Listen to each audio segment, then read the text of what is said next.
அவங்களுக்கு அவங்க ஆசைப்படுற லாங்குவேஜ்லேயே சொல்கிறோம். அது வெறும் ரியல் கிடையாது. 2021 உள்ளாட்சி தேர்தலில் விஜய் மக்கள் இயக்க வேட்பாளர்கள் போட்டியிட்டு ஜெயிச்சாங்க. இதெல்லாம் புரிஞ்சாலும் புரியாத மாதிரி இருக்கிறவங்க தான் நம்மள நடிகன் என்று சொல்லியும் நம்ம கட்சியை நடிகன் கட்சின்னு சொல்லியும் சில நக்கல் நையாண்டி இதெல்லாம் பேசுவாங்க. அதை பற்றி நமக்கு கவலை இல்லைன்னு. அதுலேயும் நம்ம மேலேயே பழி போட்ட கொடுமையெல்லாம் இருக்கும் பாருங்க, அதெல்லாம் வேற லெவலுங்க. என்னத்துக்கு அப்படியெல்லாம் செஞ்சாங்கன்னு தெரியல. அரசியல்னா இப்படியெல்லாம் கொடூரமாக இருக்கணுமா என்ன? ஒரே ஒரு குடும்பம் மட்டும் முக்கியம்னு சொல்றது நம்மளோட ஆட்சி அதிகார அரசியல் இல்லை. தமிழ்நாட்டில் இருக்கிற ஒவ்வொரு குடும்பமும் முக்கியம்னு சொல்றது தான் நம்ம அரசியல். யாரோ சேரவே மாட்டாங்கன்னு நினைச்சவங்கலாம் ஒன்னா சேர்றாங்க. நம்ம ஆட்சிக்கு டேட்டு குறிக்கிறாங்க.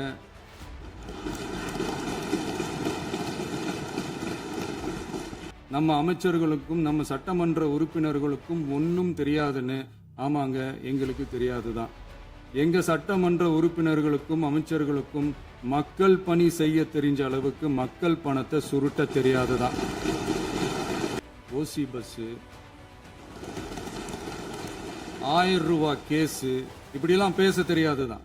அதே சமயத்தில் எதுக்கெடுத்தாலும் கண்ணை மூடிக்கிட்டு ஒன்றிய அரசோட மோதல் போக்கை விரும்புறவங்க நாம இல்ல. நமக்கு எப்பவுமே தமிழகத்தின் வளர்ச்சி மட்டும்தான் முக்கியம். சிறுபான்மை சகோதரர்களுக்கோ நம்ம ஆதரவு இயக்கங்களுக்கோ எந்தவித சந்தேகமும் வேண்டாம். நாம் யாரோட டீமும் இல்ல. கடந்த 9-10 மாசமா நம்ம ஸ்டேட்ல சட்டம் ஒழுங்கு டிஜிபியே இல்ல. சட்டம் ஒழுங்கு டிஜிபியை போடுங்கன்னு சொல்லி எல்லாம் ஓஞ்சி போயிட்டோம். இத்தனை கேள்வி நம்மளை பார்த்து கேட்கறாங்களே, ஒரே ஒரு கேள்வி தான் நான் கேட்கணும்னு தோணுது. போலீஸ் டிபார்ட்மெண்ட்டை கையில வச்சுக்கிட்டு பிகினிங்லயே இனிஷியல் ஸ்டேஜ்லயே இந்த போதைப் பொருள் நடமாட்டத்தை ஏன் கண்ட்ரோல் பண்ணல? இந்த ஊரடிச்சு உலையில போட்டு ஊழல் மேல ஊழலா செஞ்சுக்கிட்டு அதுல இருந்து தப்பிக்கிறதுக்கு பேர் தான் நிர்வாகத்திறன் அப்படின்னு சொன்னா, அப்படிப்பட்ட ஒரு ஊழல் செய்யற நிர்வாகத்திறனை நம்ம அரசு ஒரு நாளும் செய்யாது. பொட்டி பெட்டியா பணத்தை வச்சுக்கிட்டு பெட்டியை வச்சு எல்லாம் செஞ்சுக்கிட்டு போதைப் பொருள் பாதுகாவல் கழக மாடல் அரசாங்கம் செஞ்ச ஒவ்வொரு ஊழலா வெளியில வந்துகிட்டு இருக்கு. இப்பவும் சொல்றேன், மக்கள் பணத்திலிருந்து ஒரு பைசா கூட தொடமாட்டோம், தொடவும் விடமாட்டோம், தொட்டா விடமாட்டோம். இதுக்கு முன்னாடி தொட்டவங்களையும் விடமாட்டோம்.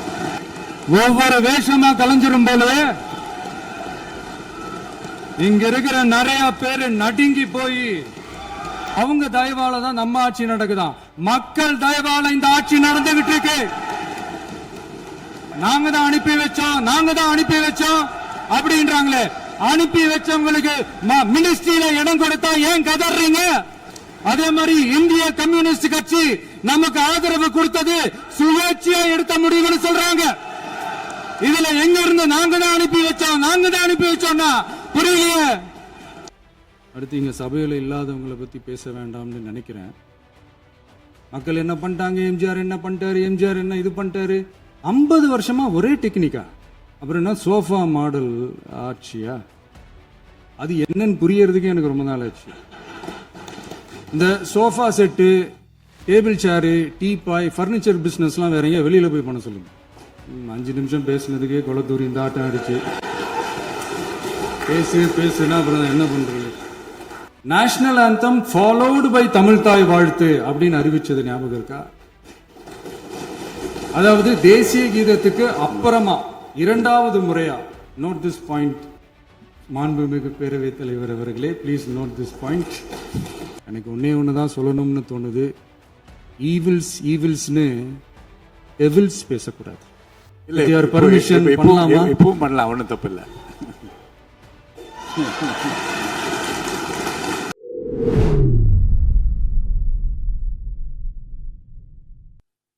மாபெரும் தலைவர்கள் வழிநடத்திய மாண்பும் மாபெரும் வரலாற்று சிறப்பு கொண்ட இந்த சட்டமன்ற பேரவையின் 17வது சட்டமன்ற பேரவைக்கு நம்மையும் நம்ம தமிழக வெற்றி கழகத்தை சார்ந்த சட்டமன்ற உறுப்பினர்களையும் தேர்ந்தெடுத்து அனுப்பின நிரந்தரமாக என் நெஞ்சில் குடியிருக்கும் தாயன்புமிக்க தமிழக மக்கள் அனைவருக்கும் என்னுடைய மனப்பூர்வமான நன்றிகள். 17வது சட்டமன்ற கூட்டத்தொடரின் முதல் ஆளுநர் உரையின் மீதான நன்றி தெரிவிக்கும் தீர்மானத்திற்கு பதிலுரை வழங்க வாய்ப்பளித்த மாண்புமிகு பேரவைத் தலைவருக்கு நம் வணக்கத்தை தெரிவித்துக் கொள்கிறோம். மாண்புமிகு பேரவைத் தலைவர் அவர்களே, இந்த 17வது மாமன்றத்தில் அதிகப்படியான 12 கட்சிகளை சேர்ந்த பிரதிநிதிகள் தேர்ந்தெடுக்கப்பட்டிருக்கும். நாம கொள்கை ரீதியாகவும் நிலைப்பாடு ரீதியாகவும் வேறுபட்டு இருந்தாலும் மக்கள் பணி செய்வதுதான் நம்ம எல்லாருக்கும் பிரைமரியா இருக்கிற ஒரே எய்ம். அந்த வகையில தான் நம்ம எல்லாருமே நம்ம மக்களால் அங்கீகரிக்கப்பட்டு சட்டமன்றத்திற்கு வந்திருக்கிறோம். அதனால நாம கருத்தால் வேறுபட்டாலும் மக்கள் சேவை என்ற நோக்கத்தில் நம்ம மாநிலம் சார்ந்த விஷயங்கள்ல நாம எல்லாரும் ஒன்றிணைந்து பயணிச்சா நம்ம தமிழ்நாடு என்னைக்கும் எதிலையும் முதன்மை மாநிலமாக திகழும். ஆளுநர் உரைக்கு நன்றி தெரிவிக்கும் தீர்மானத்தில் பேசின மாண்புமிகு உறுப்பினர்களுக்கு நன்றி. எதிர்த்து பேசினாதான் எதிர்கட்சின்னு ப்ரூவ் பண்ண முடியும்னு நினைச்சுக்கிட்டு பேசின எதிர்கட்சியை சேர்ந்த எதிர்கட்சி தலைவர் உள்ளிட்ட மாண்புமிகு உறுப்பினர்களுக்கும் வணக்கமும் நன்றியும். பதிலுரை வழங்குற அதே நேரத்தில் நம்மளை சட்டமன்ற உறுப்பினராக தேர்ந்தெடுத்த பெரம்பூர் தொகுதி மக்களுக்கு நம்மளோட நெஞ்சார்ந்த நன்றிகள். அதே மாதிரி ராஜினாமா பண்ணிட்டாலும் நம்மளை தேர்ந்தெடுத்த திருச்சி கிழக்கு மக்களுக்கும் இந்த மன்றத்தில் நம்மளோட நன்றியை பதிவு செய்கிறோம். அப்புறம் நம்மளோட அரசியல் பயணத்தை பற்றியும் கொஞ்சம் பதிவு செய்ய விரும்புகிறோம். நாம் ஏதோ ஷூட்டிங்லேருந்து நேராக வந்து சிஎம் ஆன மாதிரியே சில பேர் ஒரு இமேஜ் கிரியேட் பண்ணுறாங்க. அவங்களுக்கு அவங்க ஆசைப்படுற லாங்குவேஜ்லேயே சொல்கிறோம், அது வெறும் ரீல் தான், ரியல் கிடையாது. ஒரு சாதாரண நடிகனாக நம்ம கெரியர் தொடங்குச்சு. அப்புறம் அப்படியே சின்சியராக உழைச்சி மேலே வந்தோம்.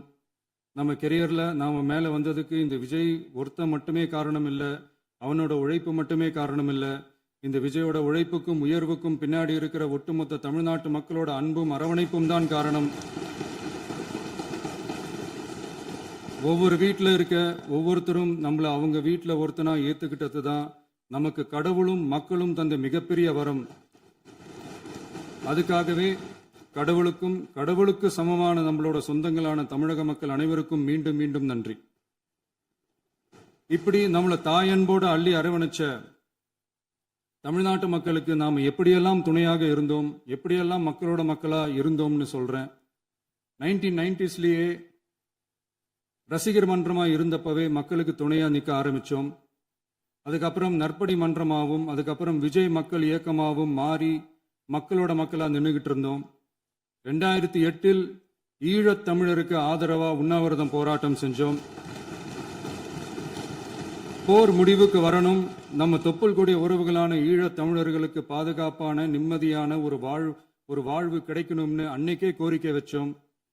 2009 ஆரம்பிச்ச விஜய் மக்கள் இயக்கம் வழியா நம்மளோட மக்கள் நல பணிகளை எக்ஸ்டெண்ட் அண்ட் எக்ஸ்பேண்ட் பண்ணிக்கிட்டே வந்தோம்.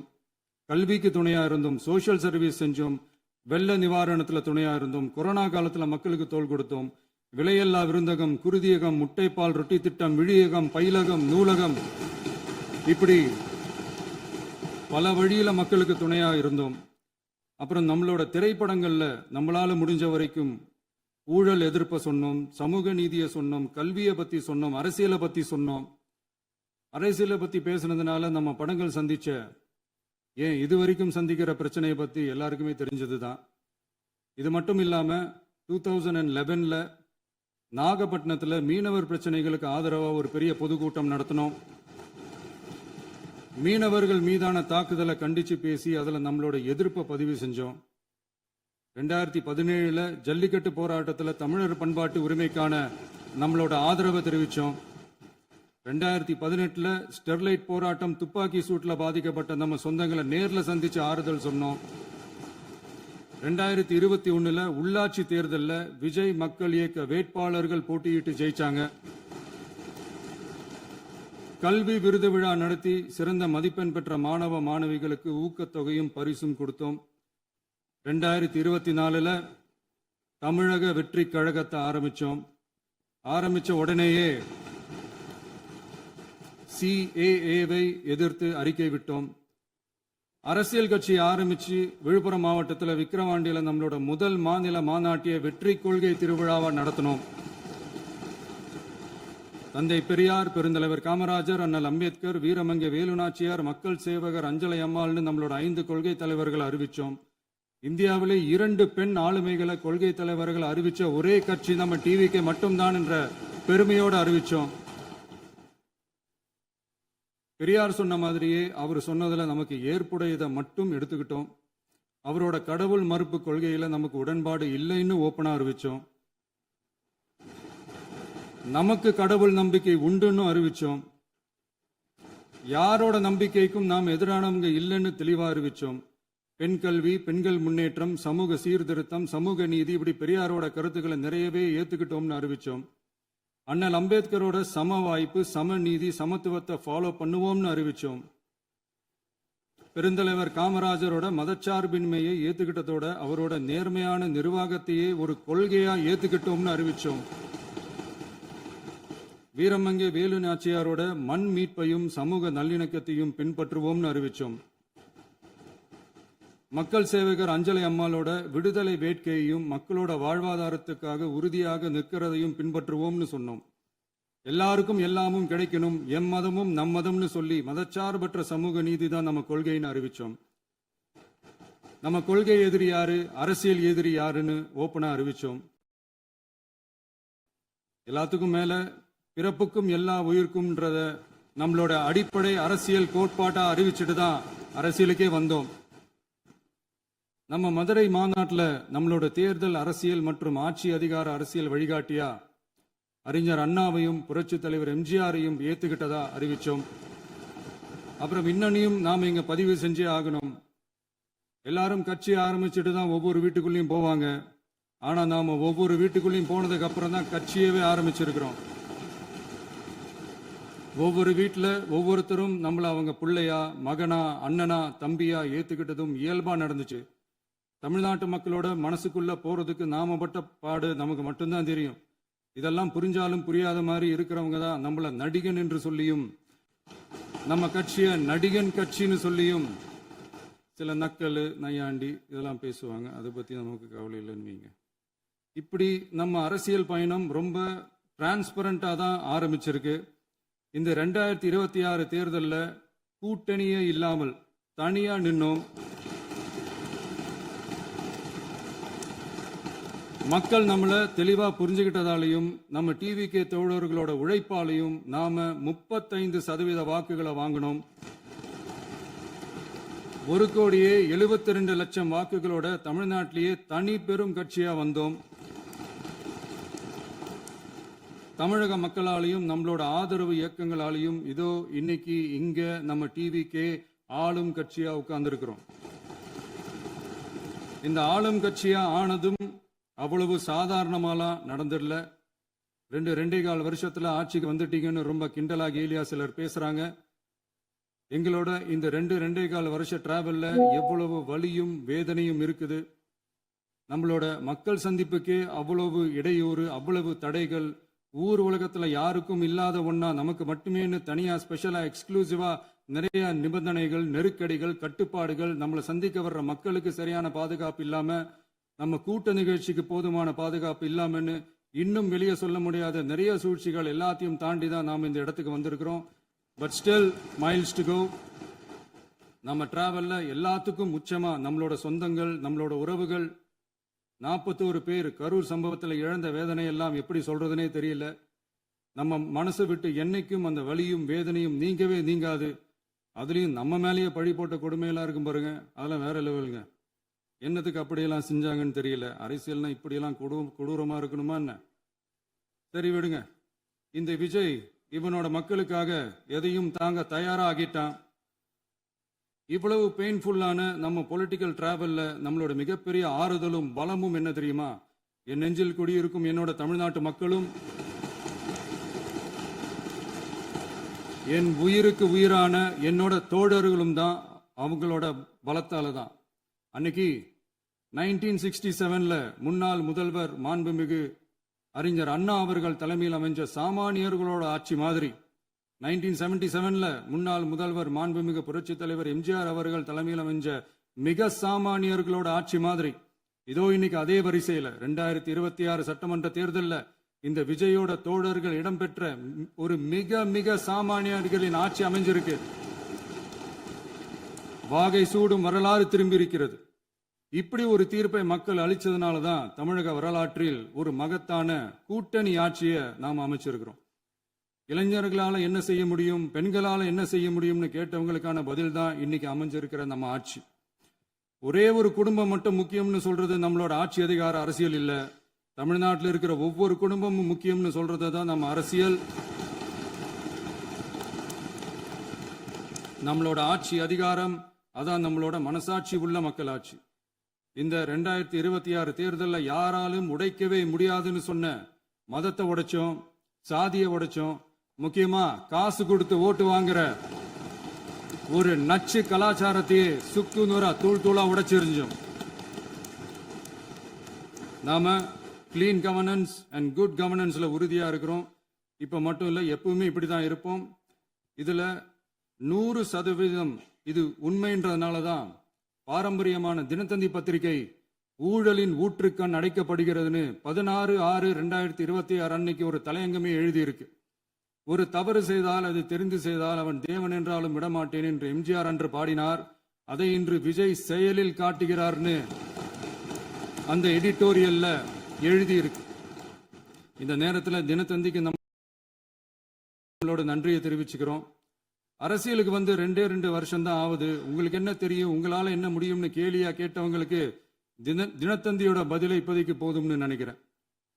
என்னென்னமோ செய்வான்னு சொல்றானே இந்த விஜய், பல வருஷமா இருக்கிற ஒரு பதவி வெறி பிடிச்ச அரசியலை உடைச்சி எப்படி செய்வான்னு நம்ம மக்களை யோசிச்சிருவாங்க. இதோ இப்போ நம்ம மக்களுக்கு புரிஞ்சிருக்கும். இப்பவும் சொல்றோம், இது வெறும் ஆரம்பம் தாங்க. இந்த மாபெரும் சபையிலிருந்து கேட்கிற மக்களே, நமக்கு கொஞ்சம் அவகாசம் கொடுங்க. இதுக்கு முன்னாடி, அதாவது 2017 கடைசியில இருந்து 2026 ஏப்ரல் வரைக்கும் இருந்த புண்ணியவான்கள் ஆட்சியில ஒவ்வொரு டிபார்ட்மெண்ட்லயும் போட்ட ஏராளமான ஓட்டைகளை அடைச்சிக்கிட்டே படிப்படியா மக்களுக்கு நல்லதையும் செஞ்சுக்கிட்டே வருவோம். அதனாலதான் நமக்கு எதிரா யார் யாரோ சேரவே மாட்டாங்கன்னு நினைச்சவங்க எல்லாம் ஒன்னா சேர்றாங்க. நம்ம ஆட்சிக்கு டேட்டு குறிக்கிறாங்க.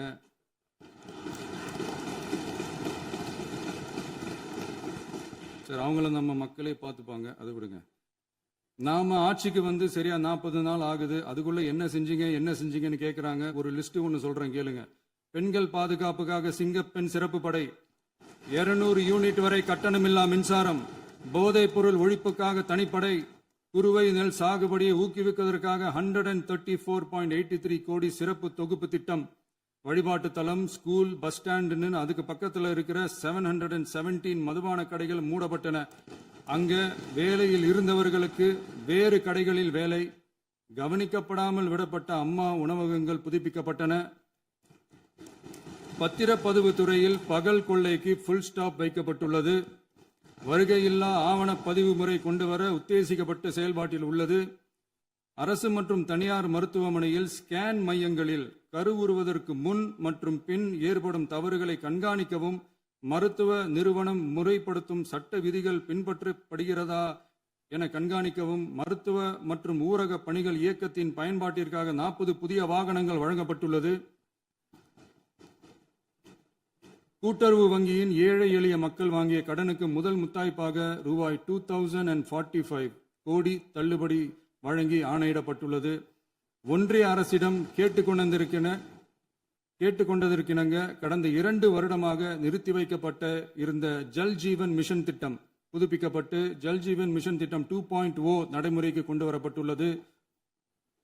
18,500 கோடி அளவில் உறுதியளிக்கப்பட்ட காஞ்சிபுரம் மாவட்டத்தில் மைய விரிவாக்க திட்டம், கோயம்புத்தூரில் மின்னணு பொருட்கள் மற்றும் மின்னணு அமைப்புகள் உற்பத்தி திட்டம் மற்றும் திருவள்ளூர் மாவட்டத்தில் காட்டுப்பள்ளி LNT கப்பல் கட்டும் தளம் விரிவாக்க திட்டத்திற்கு ஒப்பந்தங்கள் போடப்பட்டுள்ளன. அனைத்து நிர்வாக நடவடிக்கைகளும் மின்னணு முறையில் மாற்றம் கொண்டு வர நடவடிக்கை எடுக்கப்பட்டு வருகிறது. சட்டவிரோத கல்குவாரி மற்றும் அனுமதியின்றி கனிமங்களை எடுத்துச் செல்வது தடுக்கப்பட்டுள்ளது. பல்வேறு குவாரிகள் சீல் வைக்கப்பட்டுள்ளன. கனிமங்களை கண்காணிப்பது, எல்லைகளை நிர்ணயிப்பது மற்றும் ஆளில்லா விமானம் மூலம் அளவீடு செய்வது போன்றவற்றை செயல்படுத்துவதற்கான பணிகள் மேற்கொள்ளப்பட்டு வருகின்றன.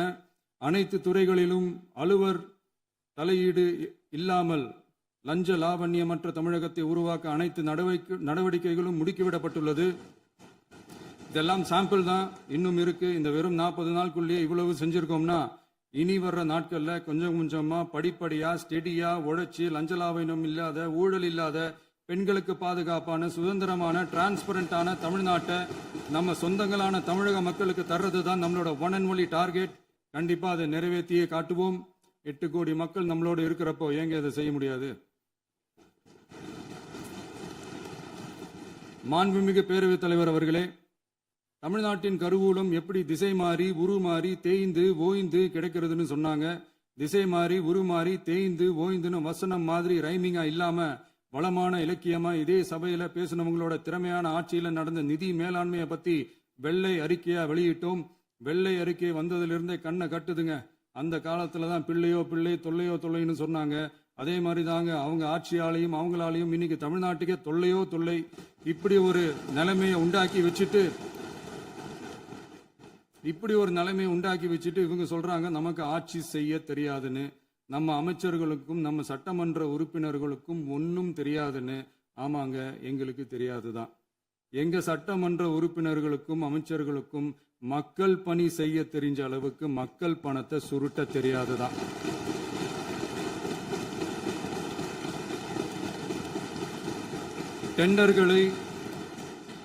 டெண்டர்களை முறைப்படுத்த தெரிஞ்ச அளவுக்கு அதோட ரேட்டை உயர்த்தி ஊழல் செய்ய தெரியாதுதான்.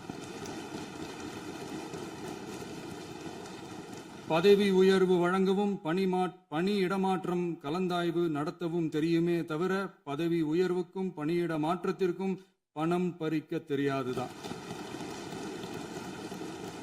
புதிய பணியிடங்கள் உருவாக்க தெரியுமே தவிர அந்த பணியிடங்களை பணத்துக்கு விற்க தெரியாதுதான். கோயில்கள்ல நடக்கிற நிர்வாக சீர்கேட்டை தடுக்க நீங்க பேசுங்க, நீங்க கண்டிப்பா பண்ணுங்க. கோயில்கள்ல நடக்கிற நிர்வாக சீர்கேட்டை தடுக்க தெரியுமே தவிர கோயில் பணத்தை கொள்ளையடிக்க தெரியாதுதான். தங்கத்தை உருக்கி தாரை வார்க்க தெரியாதுதான். கனிம வளத்தை பாதுகாக்க தெரிஞ்ச அளவுக்கு கனிமத்தை வித்து கொள்ளையடிக்க தெரியாதுதான்.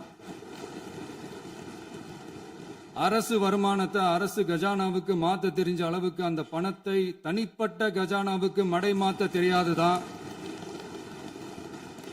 போதை கலாச்சாரத்தை தடுக்க தெரிஞ்சவங்களுக்கு போதை கலாச்சாரத்தை வளர்க்க தெரியாதுதான். நம்ம குடும்பத்தில் இருக்கிற பாட்டி, அம்மா, அக்கா, தங்கச்சி, குழந்தைங்களை, பெண்களை மதிக்க தெரிஞ்சவங்களுக்கு ஓசி பஸ், 1000 ரூபாய் கேஸ், இப்படியெல்லாம் பேச தெரியாதுதான். எங்க உறுப்பினர்களுக்கும் அமைச்சர்களுக்கும் மக்கள் சேவை தெரிந்த அளவிற்கு சுயநல தேவையை செஞ்சிக்க தெரியாதுதான். அதனாலதான் சொல்றோம், எங்களை பார்த்து எதுவும் தெரியாதுன்னு சொல்றவங்களுக்கு சொல்றோம், இதெல்லாம் எங்களுக்கு தெரியாதுதான். உங்களை மாதிரி முறைகேடுகளை செய்யறத நாங்க தெரிஞ்சுக்கவும் போறதில்ல, தெரிஞ்சுக்கவும் ஆசைப்படல. அத கடைசி வரைக்கும் எங்களுக்கு தெரியாமலே இருந்துட்டு போகட்டும். அதனால நாங்களும் எங்க மக்களும் வெரி வெரி ஹாப்பி தான். மாண்புமிகு பேரவைத் தலைவர் அவர்களே, எதிர்ப்பவர்கள் எதிர்க்கட்சி என்பதற்காக எங்கள் ஆட்சி மீது 1000 பழி போடலாம். ஆனாலும் தமிழக மக்களுக்கு உண்மையை உணர்த்த வேண்டியது நம்மளோட கடமை. மின்வெட்டை பொறுத்தவரை தமிழ்நாடு மின்மிகை மாநிலமாக இருந்தாலும் கடந்த காலங்களில் ஏற்பட்ட நிர்வாக குளறுபடிகளும் மின்சார சாதனங்கள் மற்றும் மின் மாற்றிகளில் ஏற்படும் பழுதாலும் வேண்டுமென்றே சிலரின் நடவடிக்கைகளாலும் இந்த மின்வெட்டிற்கு காரணமாக உள்ளது. மின் விநியோக மீட்பு நடவடிக்கைகளை ஒருங்கிணைப்பதற்காக எதிர்பாராமல் இரவு நேரங்களில் ஏற்படும் மின் தடங்களை விரைந்து சரி செய்வதில் 10 உயர்மட்ட கண்காணிப்பு குழுக்கள் மற்றும் 125 சிறப்பு மின் தடை நீக்க ரோந்து வாகனங்கள் வழங்கப்பட்டு 24 மணி நேரமும் கண்காணிக்கப்படுகிறது. கூடுதலாக தற்போது 77 புதிய மின் தடை நீக்க மையங்களும் உருவாக்கப்பட்டுள்ளன. விரைவில் இந்த மின்வெட்டு நிலைமை அறவே நீக்கப்படும். மாண்புமிகு பேரவைத் தலைவர் அவர்களே, நம்ம விவசாயிகள் எல்லாரும் நம்மளை நல்லா புரிஞ்சுக்கிட்டு தமிழக வெற்றி கழகத்தை ஏத்துக்கிட்டாலும் எதிர்கட்சிகளோட தூண்டுதலால சில இடங்கள்ல சில போராட்டங்கள் நடக்குது. எதிர்கட்சிகள் என்னதான் சித்து வேலை செஞ்சாலும் விவசாய பெருமக்கள் எல்லாரும் நம்ம ஆட்சி அவங்களுக்கான ஆட்சி தான் நல்லா புரிஞ்சுதான் வச்சிருக்கிறாங்க. இந்த வருஷம் எல்னினோ விளைவா எப்பவும் இருக்கிறத விட இந்த டைம் மழை குறையுங்கிறதையும் நம்ம விவசாயிகள் உணர்ந்து தான் இருப்பாங்க. இருந்தாலும் நம்ம அரசு நம்ம விவசாயிகளோட வாழ்வாதாரத்துக்காக பக்கபலமாகவும் உறுதியாகவும் துணை நிற்கும்ங்கிறத தெரிவிச்சுக்கிறோம். நம்ம தமிழகத்தில் ஏற்கனவே நடந்த அதி அற்புதமான சூப்பரான நிர்வாக திறன் கொண்ட 50 வருஷ அரசியல் அனுபவம் கொண்ட 2.0, 3.0, 4.0 பல 0.0 மாடல் ஆட்சி நடத்த கனவு கண்டவங்களோட அட்டகாசமான ஆட்சிக்காரங்க பல்வேறு விதமான நிதி நெருக்கடியை நம்ம மக்களுக்கும் நமக்கும் பரிசா கொடுத்துட்டு போய் இருந்தாலும் கூட்டுறவு வங்கிகளின் மூலம் 75,000 வரை பயிர்கடன் பெற்று குறு சிறு இதர பெரு விவசாயிகளுக்கு 100% முழுமையான பயிர்கடன் தள்ளுபடியும், 75,000க்கு மேல் கடன் பெற்றவர்களுக்கு குறைந்தபட்சமாக 35,000 பண பயன் கிடைக்கும் அளவிற்கு மொத்தம் 14,43,504 விவசாயிகளுக்கு ரூபாய் 5,932.23 கோடி பயிர்கடன் தள்ளுபடி வழங்கப்பட்டுள்ளது. மாண்புமிகு பேரவைத் தலைவர் அவர்களே, நாம ஒன்றியத்தில் கூட்டுறவு கூட்டாட்சி, மாநிலத்தில் சுயாட்சி என்ற கொள்கையை கொண்டவங்க தான் ஏற்கனவே அறிவிச்சிருக்கிறோம். தற்போதைய ஒன்றிய அரசு சார்ந்த கட்சியுடன் அரசியலில் கொள்கை அளவில் நேர் எதிராக நிற்கிறவங்க தான் நாம. அதே சமயத்தில் எதுக்கெடுத்தாலும் கண்ணை மூடிக்கிட்டு ஒன்றிய அரசோட மோதல் போக்கை விரும்புறவங்க நாம இல்ல. நமக்கு எப்பவுமே தமிழகத்தின் வளர்ச்சி மட்டும்தான் முக்கியம். அதுக்காக நம்மளோட அரசியல் ரீதியான கொள்கைகளையோ மாநில உரிமைகளையோ கொஞ்சம் கூட விட்டு கொடுக்கவே மாட்டோம். அதுல ரொம்ப தெளிவாகவும் உறுதியாகவும் இருக்கிறோம். இனியும் இப்படித்தான் இருப்போம். அதுல ஒருபோதும் மாற்றமே இருக்காது. அதனால இதுல யாரு திசை திருப்ப வேலையில் ஈடுபட்டாலும் அவங்க எல்லாரும் மக்கள் மத்தியில் தோற்பது உறுதி. எனவே நம்ம மக்களுக்கோ சிறுபான்மை சகோதரர்களுக்கோ நம்ம ஆதரவு இயக்கங்களுக்கோ எந்தவித சந்தேகமும் வேண்டாம். நாம் யாரோட டீமும் இல்ல. நாம எப்பவுமே பியூரான பீப்புள்ஸ் டீம். இன்னும் சொல்ல போனா நாம secular team, social justice team. மாண்புமிகு பேரவைத் தலைவர் அவர்களே, அரசு விழாக்கள், கல்வி நிறுவனங்கள் மற்றும் பல அதிகாரப்பூர்வ நிகழ்ச்சிகளோட தொடக்கத்தில் நம்ம தமிழ்தாய் வாழ்த்த பாடுறது தான் வழக்கமா இருக்கு. தமிழ்தாய் வாழ்த்த பொறுத்த வரைக்கும் நம் அரசு இதுல நம்மளோட உறுதியான நிலைப்பாட்டை ஒன்றிய அரசுக்கு மிக தெளிவா தெரிவிச்சிருக்கு. அது இல்லாம இதில் மாநில அரசின் கொள்கைக்கு ஏற்ப ஒன்றிய அரசின் அறிவிக்கையில் திருத்தம் மேற்கொள்ள கோரிக்கையும் விடுக்கப்பட்டுள்ளது. நீட் தேர்வை பொறுத்தவரை கிராமப்புற மற்றும் பொருளாதார ரீதியாக பின்தங்கிய மாணவர்களுக்கு சமமான வாய்ப்பை வழங்குவதில்லை. மருத்துவ கல்வியில் சமூக நீதி மற்றும் சம வாய்ப்பை நீட் பாதிக்கிறது என்பதை உணர்கிறோம். எனவே மருத்துவ படிப்புகளுக்கான சேர்க்கையை 12ஆம் வகுப்பு மதிப்பெண்களின் அடிப்படையில் நடத்த வேண்டும் என்று நமது அரசு வலியுறுத்தி வருகிறது. மத்திய அரசிடம் நீட்டிலிருந்து தமிழ்நாட்டிற்கு விலக்கு வழங்க வேண்டும் என்று கோரிக்கை விடுத்துள்ளது. மாண்புமிகு பேரவைத் தலைவர் அவர்களே, பேரறிஞர் அண்ணா அவர்கள் தலைமையிலான அரசு 1968இல் இருமொழி கொள்கையை நடைமுறைப்படுத்தியது. தமிழ் ஆட்சி மொழி, தமிழ் மொழியை பாதுகாப்பது, மாணவர்களுக்கு ஆங்கிலத்தின் மூலம் உலக அளவிலான வாய்ப்புகளை வழங்குவது, எந்த ஒரு மொழியையும் கட்டாயமாக திணிப்பதை தவிர்ப்பது மற்றும் எதிர்ப்பது, நிலத்தின் மொழி மற்றும் பண்பாட்டு அடையாளத்தை பேணுவது என்பதை நம் தமிழக வெற்றிக் கழக ஆட்சி ஏற்றுக்கொண்டுள்ளது. எனவே தமிழ்நாட்டில் தமிழ் ஆட்சி மொழி மற்றும் இருமொழி கொள்கை என்பதில் நமக்கு மாற்று கருத்தே இல்லை. மாண்புமிகு பேரவைத் தலைவர் அவர்களே, கடந்த 11/6/2026 அன்று நடந்த நிதி ஆயோக் கூட்டத்தில் தமிழ்நாடு அரசின் சார்பாக கலந்து கொண்டு வறுமையற்ற தமிழ்நாடு இயக்கம் உருவாக்க தேவையான நிதியையும், தமிழ்நாட்டுக்கு 2 எய்ம்ஸ் மருத்துவமனைகளை தருமாறும், மருத்துவம் மற்றும் பல் மருத்துவ படிப்பிற்கு 12ஆம் வகுப்பு மதிப்பின் அடிப்படையில் இடங்களை நிரப்புதல் குறித்தும், செயற்கை நுண்ணறிவு தொடக்க நிறுவன வளர்ப்பு மையங்கள் தமிழ்நாட்டில் அமைக்கவும், இளைஞர் திறன் மற்றும் வேலைவாய்ப்பு இயக்கம் செயல்படுத்த வேண்டியும், பெண்கள் தலைமையிலான வளர்ச்சி குறித்தும், மீனவ சமுதாயங்களின் வாழ்வாதாரம் மற்றும் மீன்பிடி படகுகள் மற்றும் மீனவர்களை விடுவித்தல் குறித்து நிரந்தர நடவடிக்கை எடுக்க வேண்டியும், காலநிலை தாங்கும் தன்மை பெருந்திட்டம் 2045இல் கீழ் விண்வெளி உற்பத்தி மையத்தை தேசிய விண்வெளி உற்பத்தி மையமாக அறிவிக்க கோரியும், தமிழ்நாட்டில் சாலை போக்குவரத்து, நெடுஞ்சாலை மற்றும் ரயில்வே அமைச்சகத்தின் மேம்பாட்டு குறித்தும், அனைத்து கிராமங்களையும் டிஜிட்டல் இணைப்பு வசதி ஏற்படுத்துதல் குறித்தும், கூட்டு குடிநீர் திட்டம் தொடரவும், அரசின் விழாக்களில் தமிழ்தாய் வாழ்த்துக்கான முதலிடத்திற்கான கோரிக்கையும், மேகதாது அணை கட்டுமான நிறுத்தத்தை உறுதிப்படுத்தவும், மாநிலத்தின் மீது மும்மொழி கொள்கையை வற்புறுத்தாமல் புதிய கல்விக் கொள்கையை திணிக்காமல் தமிழகத்திற்கான கல்வித் தொகை ரூபாய் 3,284 கோடியை விடுவிக்க கோரியும் ஆண்டுதோறும் 5 லட்சம் இளைஞர்களுக்கு உதவித்தொகையுடன் கூடிய பணியினை தொழில்நுட்ப பயிற்சி வழங்க ஒத்துழைப்பு வழங்குமாறும் ஒகேனக்கல் 3ஆம் கட்ட கூட்டு குடிநீர் திட்டத்திற்கான நிதி ரூபாய் 2283.40 விடுவிக்கவும் வேலை வாய்ப்பு மற்றும் வாழ்வாதாரத்துக்கான உத்தரவாத திட்டத்தின் கீழ் வேலை வாய்ப்புகளை உருவாக்க உடனடி நடவடிக்கை மேற்கொள்ள வேண்டியும் மற்றும் திருக்குறளை தேசிய இலக்கியமாக அறிவிக்குமாறும் தமிழ்நாடு சார்பில் பேசியுள்ளோம் என்பதை தெரிவித்துக் கொள்கிறோம். மாண்புமிகு பேரவைத் தலைவர் அவர்களே, அண்டை மாநிலங்களுடனான நட்புறவு ஒரு மாநிலத்தின் வளர்ச்சிக்கும் நாட்டின் ஒற்றுமைக்கும் மிகவும் அவசியமானது. தமிழ்நாடு தனது அண்டை மாநிலங்களுடன் நதி நீர் பங்கீடு, பொருளாதாரம், கல்வி, கலாச்சாரம் மற்றும் போக்குவரத்து துறைகளில் நல்லுறவை பேணி வருகிறது. பரஸ்பர மரியாதை, ஒத்துழைப்பு மற்றும் கூட்டாட்சி தத்துவத்தின் அடிப்படையில் அண்டை மாநிலங்களுடனான நட்புறவை வலுப்படுத்தவும் நமது ஆட்சியில் காக்கப்படுகிறது. மாண்புமிகு பேரவைத் தலைவர் அவர்களே, சட்டம் ஒழுங்கை பத்தி பேச்சு வந்தது. சட்டம் ஒழுங்கு சரியா இருக்கணும் அப்படின்றதுல எங்களுக்கு மாற்று கருத்தே கிடையாது.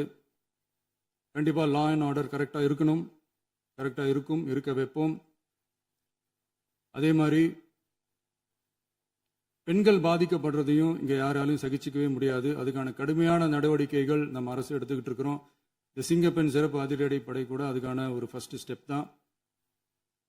அதே மாதிரி இந்த போதைப் பொருள் நடமாட்டம் அதை கண்ட்ரோல் பண்றதுக்கும் நம்ம அரசு கடுமையான நடவடிக்கைகள் எடுத்துக்கிட்டு இருக்கிறோம். அதையும் கண்டினியூ பண்ணி எடுப்போம். மாண்புமிகு பேரவைத் தலைவர் அவர்கள், இப்ப நான் சொன்ன இந்த பிரச்சனைகள்லாம் 2026 போன மாசம் மே மாசம் 10ஆம் தேதி புதுசா வந்துடல. இதெல்லாம் பல வருஷமா இருக்கிற பிரச்சனைகள் தான், பல வருஷமா கண்டுக்காம விட்ட பிரச்சனைகள் தான். இன்னைக்கு எதிர்கட்சிக்காரங்க அதை பத்தி கேட்கும் போது எனக்கு அது அக்கறையா தெரியல, அவதூறு அரசியலா தான் தெரியுது, பழி போடுற அரசியலா தான் தெரியுது. இப்படி அவதூறு பழி போடுறவங்களை பார்த்து ஒன்னே ஒன்று தான் கேட்கணும்னு தோணுது. கடந்த 9-10 மாசமா நம்ம ஸ்டேட்ல சட்டம் ஒழுங்கு டிஜிபியே இல்லை. சட்டம் ஒழுங்கு டிஜிபியை போடுங்கன்னு சொல்லி எல்லாம் ஓஞ்சி போயிட்டோம். போன ஆட்சியில் நடந்ததுக்கெல்லாம் இப்பதான் விடையே கண்டுபிடிக்கிறோம் நம்ம ஆட்சியில்.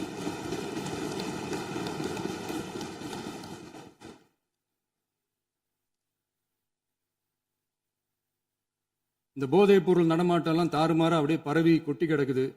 இதெல்லாம் இனிஷியல் ஸ்டேஜ்லயே யார் கண்ட்ரோல் பண்ணியிருக்கணும்? போலீஸ் டிபார்ட்மெண்ட் அப்போ யார் கையில் இருந்தது? இத்தனை கேள்வி நம்மளை பார்த்து கேட்கறாங்களே, ஒரே ஒரு கேள்வி தான் நான் கேட்கணும்னு தோணுது. போலீஸ் டிபார்ட்மெண்ட்டை கையில் வச்சுக்கிட்டே பிகினிங்லேயே இனிஷியல் ஸ்டேஜ்லேயே இந்த போதைப் பொருள் நடமாட்டத்தை ஏன் கண்ட்ரோல் பண்ணல? மனசாட்சி உள்ளவங்க இந்த பிரச்சனையெல்லாம் ஏன் நடக்குதுன்றது அவங்களுக்கே நல்லா தெரியும். இன்னைக்கு சட்டம் ஒழுங்கை பத்தி கேள்வி கேட்கக்கூடாதா அப்படின்னா தாராளமா கேட்கலாம். இது ஜனநாயக அரசு, மன்னராட்சியெல்லாம் கிடையாது, மனசாட்சி உள்ள மக்களாட்சி. அதனால கேள்வி கேட்கலாம், எல்லாருக்கும் எல்லா உரிமையும் உண்டு. விமர்சனம் செய்யலாம், எல்லாருக்கும் எல்லா உரிமையும் உண்டு. ஆனா நம்ம ஆட்சியில் என்ன நடவடிக்கைகள் எடுத்திருக்கோன்றது தெரிஞ்சுக்கிட்டு அதுக்கேற்ற மாதிரி ஒரு நடுநிலையா பேசுனீங்கன்னா கொஞ்சம் நல்லா இருக்கும். சட்டம் ஒழுங்கை பத்தி யாருக்கு என்ன யோசனை இருந்தாலும், மக்கள் நலனுக்காக யாருக்கு என்ன யோசனை இருந்தாலும் அதை தாராளமாக சொல்லலாம். நம்ம அரசு அது காது கொடுத்து கேட்கும்.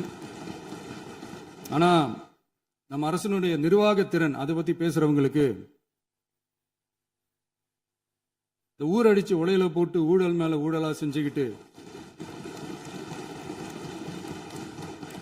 அதுல இருந்து தப்பிக்கிறதுக்கு பேர் தான் நிர்வாகத்திறன் அப்படின்னு சொன்னா, அப்படிப்பட்ட ஒரு ஊழல் செய்யற நிர்வாகத்திறனை நம்ம அரசு ஒரு நாளும் செய்யாது.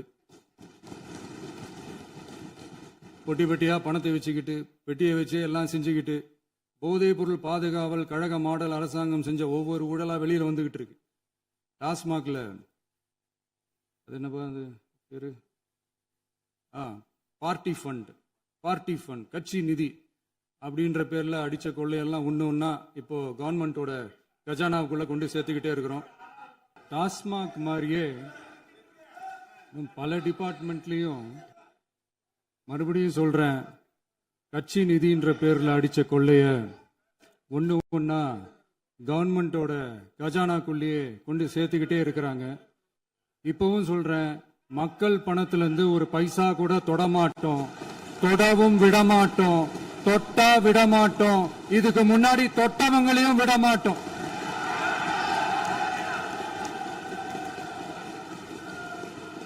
ஒவ்வொரு ஊழலா வெளியில வரும் போலயே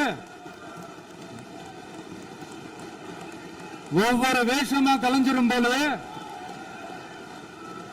இங்க இருக்கிற நிறைய பேரு நடுங்கி போய் இதுல நம்ம மேல அவதூறு வேற. இப்ப புதுசா ஒரு வெப்பன் ஒண்ணு கொண்டு வந்திருக்காங்க. அது என்ன தெரியுமா? அவங்க தயவால தான் நம்ம ஆட்சி நடக்குதாம். மக்கள் தயவால இந்த ஆட்சி நடந்துகிட்டு இருக்கு. மனசாட்சி உள்ள சக்திகளோட ஆதரவால இந்த ஆட்சி நடந்துகிட்டு இருக்கு. நாங்க தான் அனுப்பி வச்சோம் அப்படின்றாங்களே. அனுப்பி வச்சவங்களுக்கு மினிஸ்ட்ரியில இடம் கொடுத்தா ஏன் கதறீங்க? ஏன் இவ்வளவு கோவம்? ஏன் இவ்வளவு கதறல்ஸ்? இதுல இன்னொரு முக்கியமான விஷயம், மார்க்சிஸ்ட் கம்யூனிஸ்ட் கட்சி நமக்கு ஆதரவு கொடுத்தது சுயேட்சையா எடுத்த முடிவுன்னு சொல்றாங்க. அதே மாதிரி இந்திய கம்யூனிஸ்ட் கட்சி நமக்கு ஆதரவு கொடுத்தது சுயேட்சையா எடுத்த முடிவுன்னு சொல்றாங்க. இதுல எங்க இருந்து நாங்க தான் அனுப்பி வச்சோம்னா புரியலையே. மக்களுக்கு நல்லா புரியும், எல்லாத்தையும் தெளிவா பார்த்துக்கிட்டு இருக்கிறாங்க.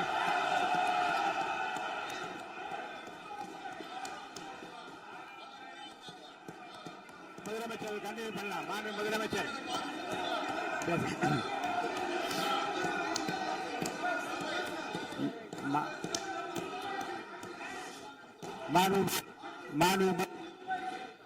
மாண்பு முதலமைச்சர் கண்டினியூ பண்ணலாம். நீ கண்டினியூ பண்ணலாம்.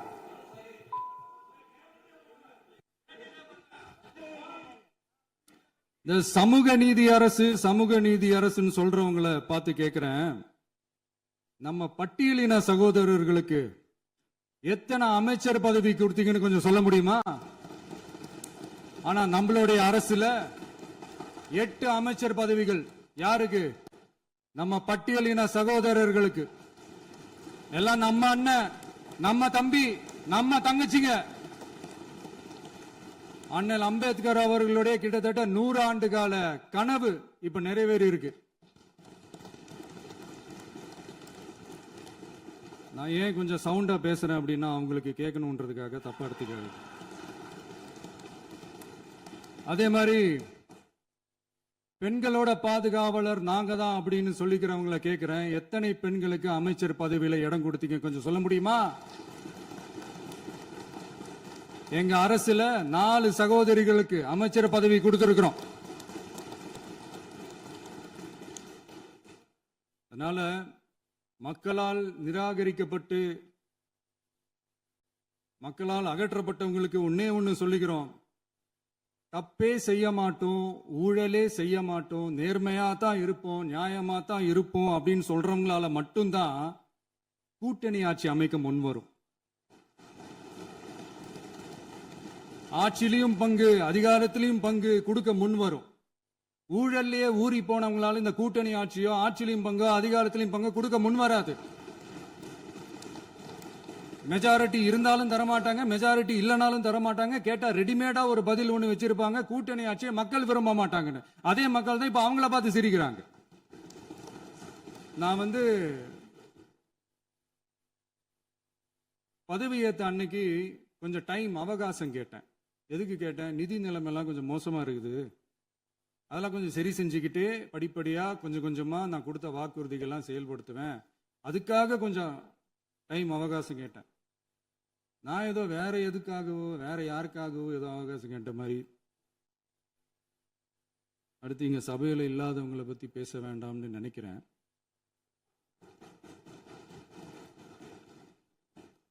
இங்க நம்மளை பத்தி அவதூறு பரப்புறதோட மட்டும் இல்லாம இப்ப நம்ம மக்கள் மேலேயும் அவதூறு பரப்ப ஆரம்பிச்சிட்டாங்க. மக்கள் நமக்கு ஓட்டு போட்டது தப்பான், குடும்பமா நமக்கு ஆதரிச்சது தப்பான். இது இப்ப இல்ல, நான் சொல்றது எம்ஜிஆர் அவர்கள் காலத்திலிருந்தே. அப்பவே அவர் ஜெயிச்சப்போ அதே மக்களை தப்பா பேசுறது. மக்கள் என்ன பண்ணிட்டாங்க, எம்ஜிஆர் என்ன பண்ணிட்டாரு, எம்ஜிஆர் என்ன இது பண்ணிட்டாரு. 50 வருஷமா ஒரே டெக்னிக்கா.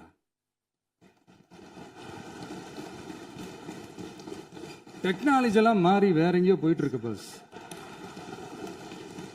இதுல கொஞ்சம் டெக்னிக்காச்சும் கொஞ்சம் மாத்தினா கொஞ்சம் நல்லா இருக்கும். அதனால மக்களுக்கு யூஸ்ஃபுல்லா இருக்கிற மாதிரி இந்த ஆக்கப்பூர்வமான கருத்துக்களோ ஆக்கப்பூர்வமான யோசனைகளோ இருந்தா சொல்லுங்க, அதை நாங்க டெஃபரெண்டா எடுத்துக்கிறோம். ஆனா அதை விட்டுட்டு இந்த நக்கல் நையாண்டி, சம்பந்தம் இல்லாத பேச்சு இதெல்லாம் பேசிட்டு அப்புறம் வந்து முதல்வர் பதில் சொல்லல, முதல்வருக்கு பதில் சொல்ல தெரியல அப்படின்னா அப்புறம் என்ன சோஃபா மாடல் ஆட்சியா? அது என்னன்னு புரியறதுக்கு எனக்கு ரொம்ப நாள் ஆச்சு. இந்த sofa set, table chair, teapoy, furniture பிசினஸ்லாம் வேற எங்க வெளியில போய் பண்ண சொல்லுங்க. அப்படி அந்த பிசினஸ் தான் பண்ணணும்னா நிறைய பிசினஸ் பண்ற மாதிரி வெளியில போய் பண்ண சொல்லுங்க, இங்க சட்டசபைக்குள்ள வேணாம். அதனால ஆக்கப்பூர்வமான கருத்துக்கள் இருந்தா சொல்லுங்க. டெஃபினட்டா அது சரியா இருந்தா நாங்க ஏத்துக்கிறோம். எனக்கு ஒரு குட்டி கதை ஒன்று ஞாபகம் வருது, சொல்லாமா? ஒரு ஊர்ல ஒரு பெரியவர் வெயில் ரொம்ப ஜாஸ்தியா இருக்குன்னு சொல்லிட்டு கண்ணுக்கு மேல கை வச்சுக்கிட்டு இப்படி சுத்தி முத்தி தேடிக்கிட்டு இருந்தாராம். அப்ப கூட இருந்த ஒரு சின்ன பையன் என்ன தேடுறீங்க அப்படின்னு கேட்டானா. அதுக்கு அந்த பெரியவர் சொன்னாரா, அது ஒண்ணு இல்ல தம்பி, உங்க அப்பா இங்கதான் இருப்பாருன்னு சொன்னாங்க, அதான் தேடிக்கிட்டு இருக்கேன். எங்க உங்க அப்பாவையா காணோம்?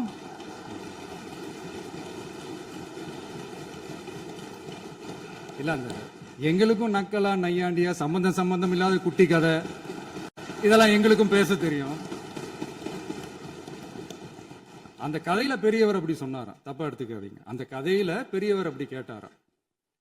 அதனால யாரும் இங்க டென்ஷன் ஆக வேணாம். இன்னொரு இந்த என்னுடைய உரையை முடிக்கிறதுக்கு முன்னாடி போயிட்டாங்க, பேசலாமா? உங்க கருத்துக்களை நீங்க முழுமையாக மன நிறைவோடு பேசலாம். டிவியில பார்த்தோம். சரி, அதான் 5 நிமிஷம் பேசுனதுக்கே கொளத்தூரி இந்த ஆட்டம் அடிச்சு பேசுனா அப்புறம் என்ன பண்றது? கடைசியா நான் இந்த உரையை முடிக்கிறதுக்கு முன்னாடி ஒரு முக்கியமான ஒரு விஷயம் பத்தி சொல்லணும். ஆளுநர் உரை அன்னைக்கு இந்த தமிழ் தாய் வாழ்த்துக்கு அப்புறம் தேசிய கீதம் பாடினது தப்பு, தேசிய கீதம் 2 முறை பாடினது தப்பு, அப்படி ஒரு நிகழ்வு இதுக்கு முன்னாடி இந்த சட்டசபையில நடந்ததே கிடையாது, அந்த மரபே மாத்திட்டீங்க, இப்படி ஒரு பெரிய ஒரு போர் மாதிரி எதிர்கட்சியை சார்ந்தவங்க எல்லாம் சொன்னாங்க இல்லையா? அந்த மாநில உரிமை போராளிகளை, அந்த மரபு காக்கிற உரிமை போராளிகளை ஒரே ஒரு கேள்விதான் கேட்கணும். 2021 ஆகஸ்ட் 2 ஞாபகம் இருக்கா? Centenary celebration of Tamil Nadu legislature. அந்த ஃபங்க்ஷன்ல நம்ம முன்னாள் முதலமைச்சர் கருணாநிதி அவர்களோட கலைஞர் அவர்களுடைய கலைஞர் அவர்களுடைய புகைப்படத்தை மாண்புமிகு குடியரசுத் தலைவர் திறந்து வைக்கிற ஒரு ஃபங்க்ஷன். அந்த ஃபங்க்ஷன்ல national anthem followed by Tamil Thai Vazhthu அப்படின்னு அறிவிச்சது ஞாபகம் இருக்கா? அதாவது தேசிய கீதத்துக்கு அப்புறமா 2வது முறையா, நோட் திஸ் பாயிண்ட் மாண்புமிகு பேரவைத் தலைவர் அவர்களே, பிளீஸ் நோட் திஸ் பாயிண்ட். தேசிய கீதத்துக்கு அப்புறம் 2வது முறையாக தமிழ் தாய் வாழ்த்து பாடப்படும் அப்படின்னு சொன்னது ஞாபகம் இருக்கா? அதுவும் முத்தமிழ் அறிஞர் அப்படின்னு சொல்ற நம்ம கலைஞர் அவர்களுடைய அந்த புகைப்படம் வெளியிட்டு விழாவில் அவர் இருந்த இதே சபையில தமிழ 2வது இடத்துக்கு தள்ளினது யாருன்னு ஞாபகம் இருக்கா? அது மட்டும் இல்ல, அந்த தேசிய கீதத்தை நாட்டுப்பண் நேஷனல் ஆந்தம்னு சொல்லி அதே ஃபங்க்ஷன்ல கடைசியா ஃபங்க்ஷன் முடியும் போது செகண்ட் டைம் தேசிய கீதம் பாடினதும் ஞாபகம் இருக்கா? இதே அவையில் தான், அது அவை குறிப்பிலும் இருக்கிறது, இதே அவையில் தான் நடைபெற்றது. இந்த தக்க நேரத்தில் இந்த ஆதாரங்களை அளித்த மாண்பு முதல் அவர்களுக்கு நன்றியை தெரிவித்துக் கொள்கிறேன். டவுட் இருந்தா இந்த புக்கை பார்த்து தெரிஞ்சுக்கலாம். அதனால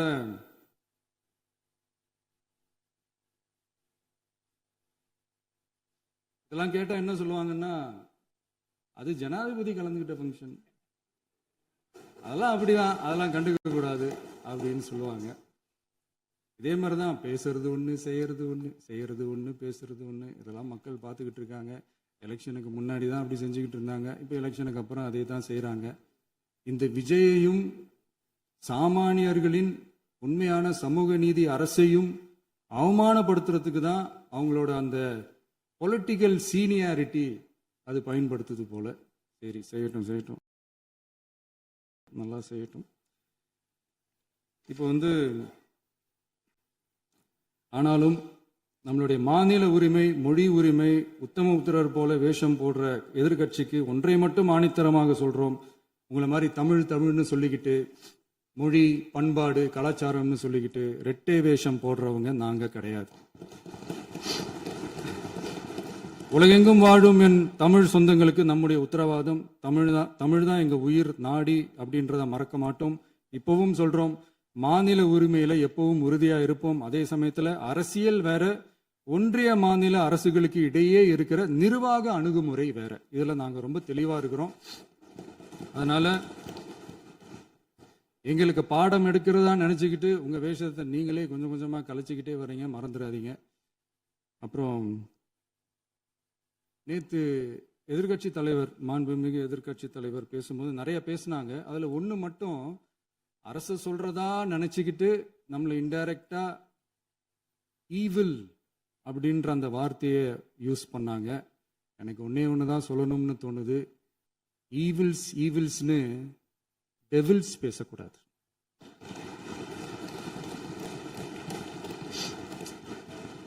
அவங்க இருந்திருந்தா ஒரு ஆக்ஷன் பண்ணணும்னு எனக்கு தோணுச்சு. எல்லாரும் போயிட்டாங்க. இல்ல, பர்மிஷன் பண்ணலாமா? இப்பவும் பண்ணலாம், ஒண்ணும் தப்பு இல்ல.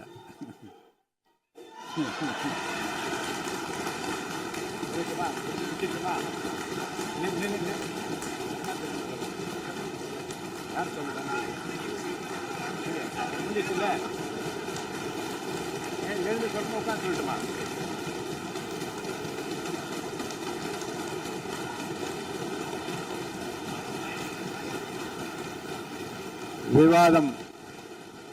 விவாதம் முடிவுற்றது.